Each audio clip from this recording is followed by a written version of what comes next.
colonisée, vous me direz, mais l'Afrique colonisée, est-ce que cette Afrique n'avait pas une élite?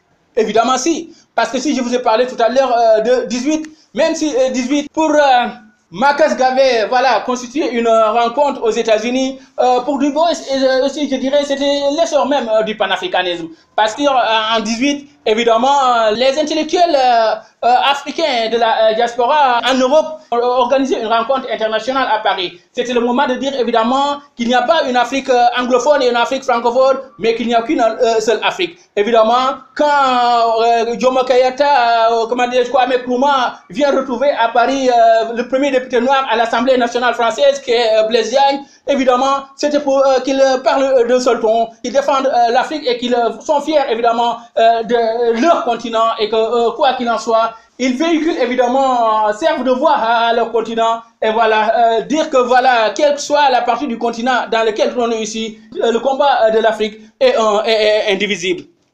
Est-ce que la colonisation a été faite pour l'Afrique, évidemment, comme voulait le dire l'Europe?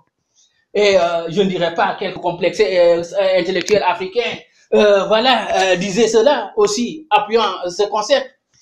La colonisation est un mal nécessaire, ce n'est pas moi qui l'ai dit. Mais voilà, qu'est-ce qui était nécessaire dans cela? Que des gens viennent exproprier les terres de vos ancêtres, que des gens viennent s'emparer des richesses de vos ancêtres, c'est cela qui est nécessaire? Évidemment, la mission civilisatrice, il ne faut pas l'oublier. Ça a été téléguidé par le Vatican. Exactement, qui exhortait les razzias en terre d'Afrique en disant que voilà, les païens africains, il faut les christianiser. Donc voilà, c'est ça le mal nécessaire. Évidemment, c'est une élite, voilà, qui ne puisait que dans le grenier d'assimilation. Et donc voilà, les indépendances se sont passées. Évidemment, comme nous l'avons vu, avec des élites plus ou moins, voilà, africaines.